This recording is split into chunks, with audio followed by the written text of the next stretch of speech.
Olá e bem-vindos. Hoje vamos mergulhar um pouco em Minami-Senju, um bairro em Arakawa, Tóquio.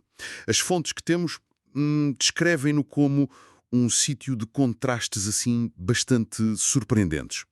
Uhum.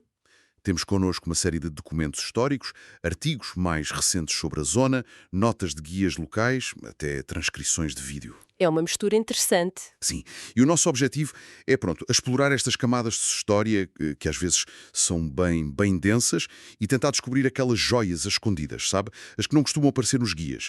Parece um sítio onde o passado e o presente colidem de forma muito interessante. É uma descrição perfeita.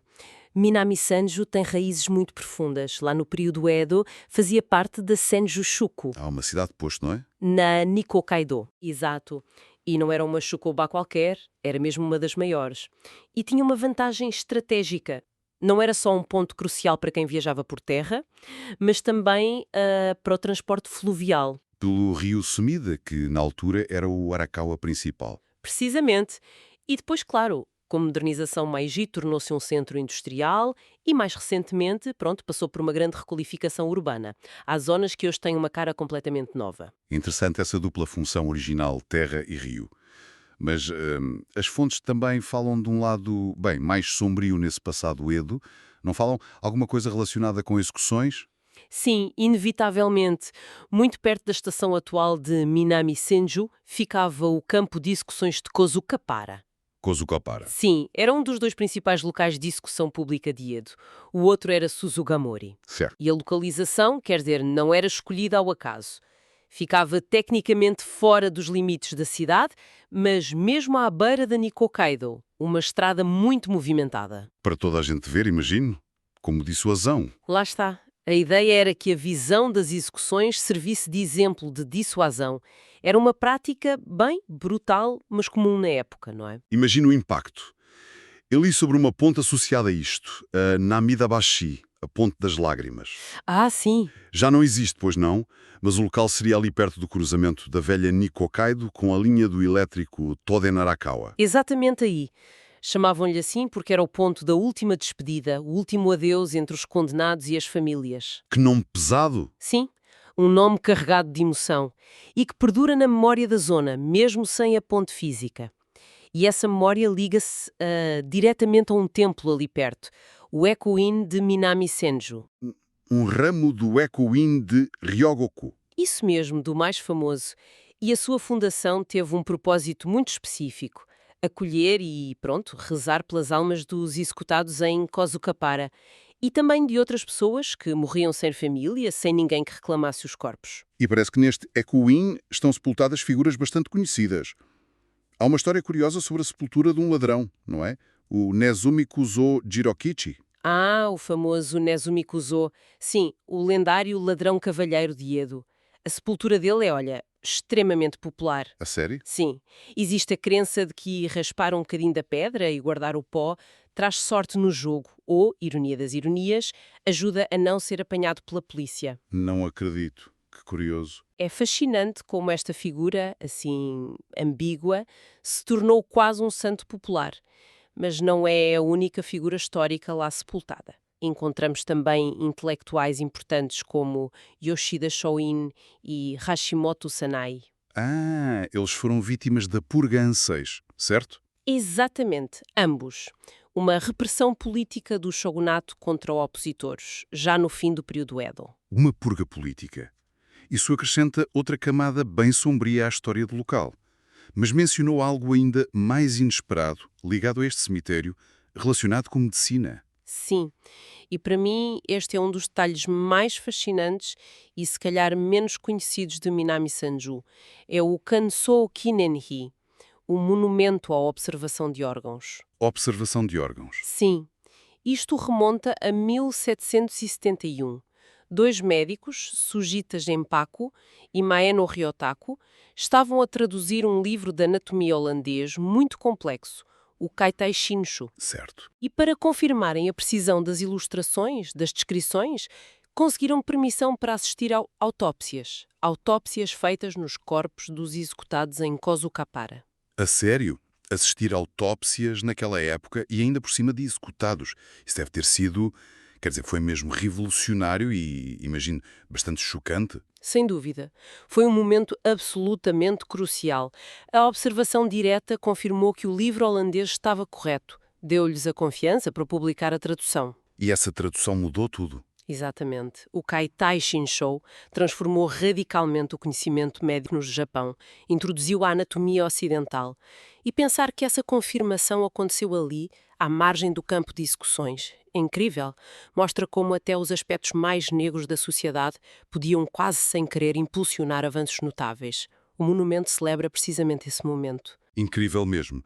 E ainda nessa área há outro templo ligado a estas histórias, o Enmeiji. Fala-se de uma estátua grande, o Kubikiri Jizo. O nome soa um pouco assustador. Jizo corta cabeças. O nome é forte, sim, mas a estátua, que também é conhecida como Anmei-jizo, o Jizo que prolonga a vida, foi erguida precisamente com a intenção oposta: confortar as almas dos que ali morreram. Ah, então é de consolo. Sim, originalmente o Enmeiji era um anexo do Ekoin, o que reforça essa ligação ao campo de execuções. A estátua é realmente impressionante. É um marco. Foi danificada no terremoto de 2011, mas felizmente foi restaurada. Falando em histórias trágicas e templos, as fontes destacam outro local com um passado particularmente pesado, o templo Jokanji, conhecido como Nage-Komidera. O que significa exatamente esse nome? Nage-Komidera traduz-se assim literalmente como templo de lançar dentro. Ui, É um nome sombrio, pois reflete a sua função histórica.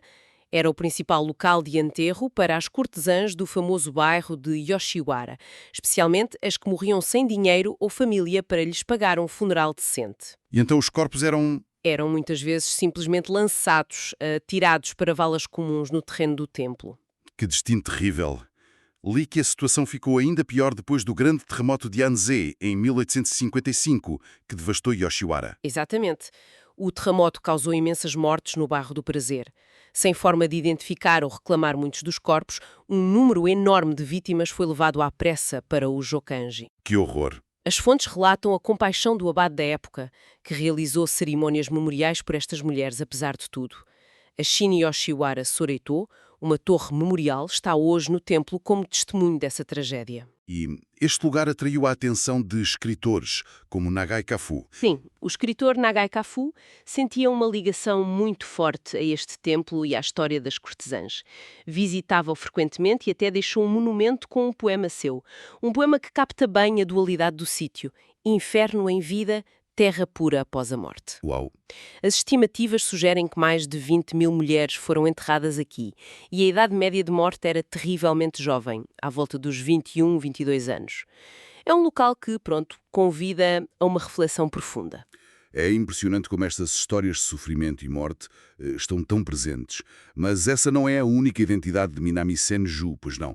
As fontes também falam de um lado mais poético, ligado a viagens. Sem dúvida.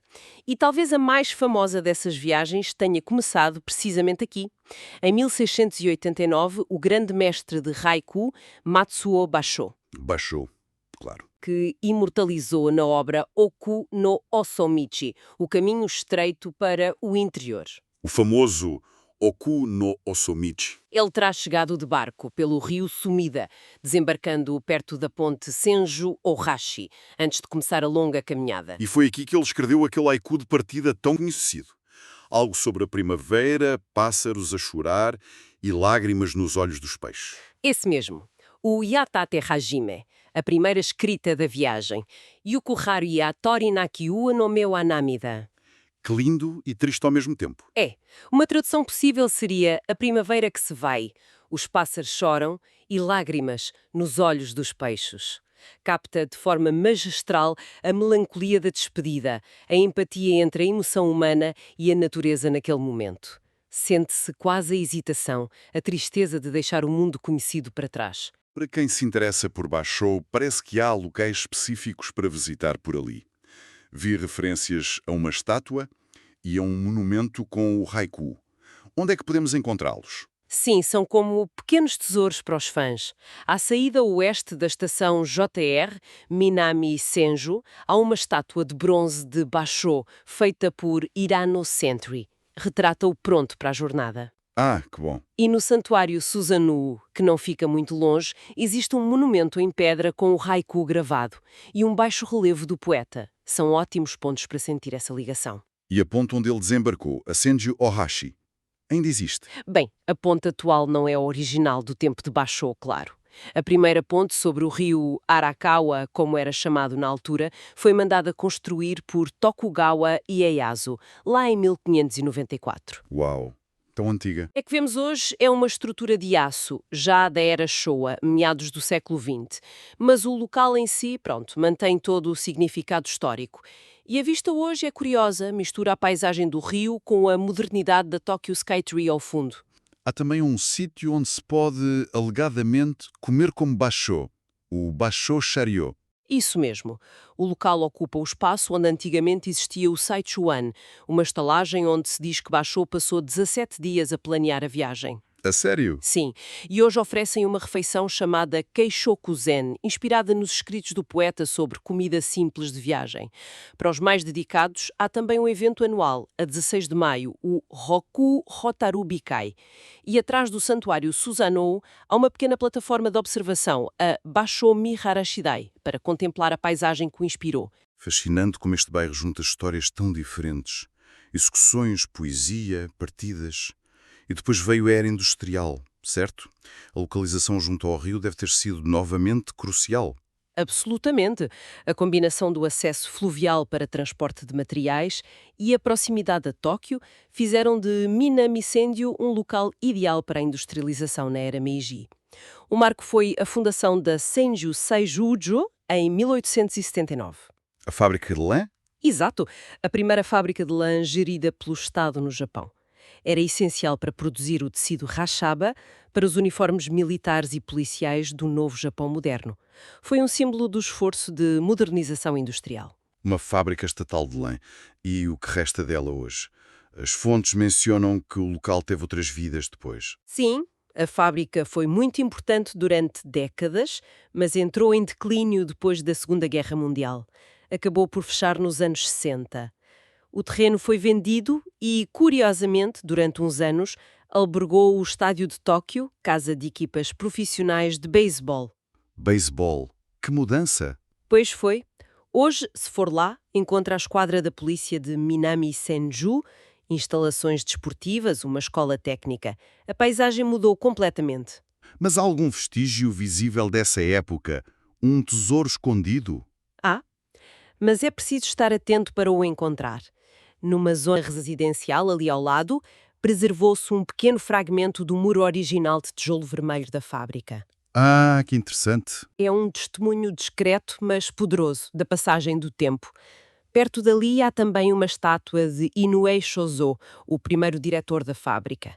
E, para quem quiser saber mais, o Museu de Cultura Local de Arakawa, o Arakawa Furusato Bungakan, tem muita informação e artefactos sobre este passado industrial. E não foi só a lã, havia outra indústria pioneira aí, ligada a livros. Algo sobre cartão. Exato. A Tokyo Itagami Caixa, fundada em 1886. Foi a primeira empresa no Japão a fabricar cartão canelado. Cartão canelado, a primeira. E porquê? A motivação inicial é curiosa. Precisavam de material mais resistente ao estilo ocidental para encadernar traduções de livros estrangeiros. Livros que eram muito populares na época Meiji, como o Self-Help de Samuel Smiles, traduzido pelo influente educador Nakamura Mazanao. Que engraçado a ligação entre a necessidade de divulgar ideias ocidentais e o nascimento de uma indústria. Pois é. Existe um monumento no local que o designa como o berço da fabricação de cartão no Japão. Havia outras grandes indústrias na zona. Sim, a presença industrial era forte. A fábrica de gás de Tóquio abriu uma unidade em Senju em 1893, usava o rio para transportar o carvão. O local ainda pertence à Tokyo Gas, agora é um centro tecnológico, e aqueles grandes gasómetros esféricos são uma marca na paisagem. Ah, sim, vem-se bem. Outro ponto vital era, e ainda é, a estação de mercadorias de Sumidágua, de 1896, funcionava como uma interface crucial entre o transporte por barco, no rio, e o comboio. Há fotografias antigas fascinantes que mostram os barcos atracados em docas que hoje são só asfalto e linhas de comboio. Mostra bem a evolução. E parece que Minami-Senju também tem marcas de conflitos militares, especificamente da Guerra Boshin, a transição do shogunato para o governo imperial. Correto. O templo Ensuji tem uma ligação muito direta à Batalha de Ueno, de 1868, um dos confrontos decisivos dessa guerra civil. A batalha onde o Shogitai foi derrotado. Exatamente. O Shogitai, leal ao antigo shogunato, foi derrotado pelas forças imperiais em Ueno.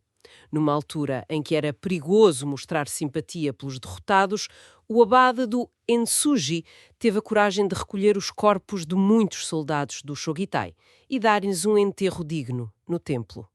Um ato de grande humanidade, de facto. E como recompensa, receberam algo do templo principal do Ueno. Um portão. Precisamente, em agradecimento, o templo Kanneji de Ueno, que tinha sido o epicentro da batalha, ofereceu ao Ensuji o seu Kuromon, o portão negro. O portão negro. E o extraordinário é que este portão sobreviveu à batalha e, se olharmos de perto, ainda hoje se vêem nele imensas marcas de bala. A sério? Marcas de bala ainda visíveis? Sim, é um testemunho físico incrivelmente vívido da violência daquele conflito. Visitar o Ensuji, ver o portão e prestar homenagem no cemitério do Shogitai é uma experiência muito forte. Tantas camadas de história. Mas para além destes locais com tanto peso, o que é que Minami-Senju oferece hoje a quem a visita? Quais são essas joias escondidas mais do dia-a-dia? Há várias. A própria rua Kotsudori, que era parte da antiga estrada da Tsukuba, ainda tem um certo charme. Se repararmos, vemos alguns edifícios com fachadas antigas, estilo Kanban Kenchiku. E algo curioso, uma concentração invulgar de cabines telefónicas públicas. Cabines telefónicas. Isso é raro hoje em dia. Pois é um sinal claro de que é uma rua mais antiga, de uma era pré-telemóvel. E a zona de Sanya, perto da antiga Namidabashi. Mencionou-a antes por causa da Ponta das Lágrimas, mas também tem uma história social complexa, certo? Sim, Sara, foi durante muito tempo a maior Yoseba do Japão, um local onde trabalhadores diaristas se juntavam de manhã cedo à procura de trabalho, muitas vezes na construção, trabalhos manuais. Uma espécie de praça de jornada. Exato. A área ficou conhecida como Doyogai, cheia de kani shukusho, alojamentos muito básicos e baratos. A cultura popular, como a manga Ashita no Jou, também ajudou a cimentar uma imagem algo rude da zona. Mas essa imagem ainda corresponde à realidade. As fontes sugerem que houve uma grande transformação. Houve, sem dúvida. A população original de trabalhadores envelheceu, o tipo de trabalho mudou, muitas dessas canichucos foram remodeladas ou substituídas por hotéis económicos e guest houses que, surpreendentemente, são muito populares entre turistas estrangeiros. Turistas estrangeiros em Sanya. Sim, procuram os preços acessíveis, a segurança relativa da zona e a boa ligação de transportes para o resto de Tóquio. Ao passear por lá hoje, vê-se essa mistura. Edifícios antigos, como a farmácia Ishida Shiseido, com a sua arquitetura distinta, ou a loja de lanternas Oshimaya, lado a lado com hotéis renovados como o Hotel Marucho ou o New Hotel Eden, e ainda alguns bares e restaurantes izakaya, resistentes, como o Sairai ou o curioso Mahjong Popeye. É um microcosmos da mudança. E para quem procura uma experiência mais tradicional de comércio local e sabores autênticos, onde ir? A rua comercial Joyful Minoa é imperdível. É uma arcada coberta, uma shotengai, com umas 130 lojas e uma atmosfera deliciosamente retro. Gosto dessa Shotengai. Há muitas lojas que vendem sozai, comida caseira pronta a levar, outras especializadas em enguia, unagi ou peixe de rio, o que faz sentido, dada a proximidade do Sumida, e, curiosamente, há bastantes sapatarias. Sapatarias. Porquê? Alguns dizem que é um legado da antiga Tsukuba. Os viajantes precisavam de calçado resistente, não é? Faz sentido. Parece um ótimo sítio para comer bem e barato. Alguma recomendação específica das fontes? Sugerem procurar estabelecimentos com história, como a Issei Soba, que remonta à era Bunsei, início do século XIX, e ainda segue métodos tradicionais. Ou os vários restaurantes de enguias, muitos deles geridos pela mesma família há gerações. Geralmente oferecem qualidade a preços mais acessíveis do que em zonas mais turísticas. É o sítio ideal para provar sabores locais genuínos. E em contraste com tudo isto, existe a zona de Shioiri, que representa a face mais moderna de Minami-Senju. Exatamente. Shioiri, na parte leste, junto ao rio, é o resultado de um enorme projeto de requalificação de antigas áreas industriais e do terminal de mercadorias. A paisagem aqui é radicalmente diferente. Como assim? Altas torres residenciais, como a River Harp Tower, avenidas largas e arborizadas, escolas novas e o vasto parque Shioiri. Este parque é um verdadeiro oásis urbano, com grandes relevados, campos de ténis e até uma área para churrascos, o que é bastante raro em Tóquio. Representa a nova vida do bairro. Eu li sobre um projeto artístico muito interessante, em Shioiri, que tenta ligar precisamente o novo e o velho. Algo com decalques, frotagem. Sim, é um projeto comunitário fantástico. Os residentes, tanto os novos habitantes dos condomínios modernos como os moradores mais antigos, juntaram-se para usar a técnica de frotagem. Que é basicamente esfregar lápis sobre papel em cima de uma textura, certo? Exatamente. Fizeram isto em muros antigos, tampas de saneamento, pavimentos do parque, até nas paredes da nova escola primária. O objetivo é criar uma memória coletiva da paisagem em transformação. E a meta é ambiciosa: chegar às 10.000 peças. 10.000. Por que esse número? É um jogo de palavras com senju, que significa 1000. 10 vezes 1000, 10.000. É uma forma muito bonita de criar identidade e ligação entre as diferentes comunidades. Que ideia original. E para terminar a nossa exploração, não podemos esquecer um meio de transporte que é em si mesmo uma peça de história viva, certo? O elétrico. Sem dúvida, a linha Toden Arakawa é a última linha de elétrico municipal que resta em Tóquio e atravessa esta zona. A paragem de Minawabashi, em particular, é um encanto. Por quê? Foi recuperada com um design retro, a evocar os anos 50 ou 60, e ao longo da linha, especialmente na primavera e no outono, as roseiras plantadas junto aos carris florescem, tornam a viagem muito pitoresca. Mesmo ao lado da paragem de Minawabashi, há o Minawabashi Omoideka, um pequeno centro de informações e loja de souvenirs do elétrico, que completa a experiência. Bem, parece que Minami Senju é realmente um bairro de muitas, muitas camadas. Fomos desde as histórias mais sombrias do período Edo, passámos pela poesia de Basho, a força da era industrial, os ecos de conflitos, até chegarmos a esta mistura atual de tradição, transformação e modernidade. É essa coexistência que torna o bairro tão especial. O antigo não foi totalmente apagado pelo novo. As histórias estão lá, nas ruas, nos templos, nos pequenos detalhes. Para quem se der ao trabalho de procurar um pouco para além da superfície, recompensa a curiosidade, sem dúvida. E talvez a reflexão que fica seja esta. Da próxima vez que caminharmos por uma rua aparentemente moderna de Tóquio ou de qualquer cidade com história, que narrativas invisíveis estarão sob os nossos pés ou por trás das fachadas? Saber das execuções, das despedidas de Basho, das vidas das cortesãs, das marcas de bala num portão, das fábricas que já não existem em Minami Senju, muda definitivamente a forma como olhamos para o presente daquele lugar. Que outras histórias estarão ainda à espera de ser descobertas?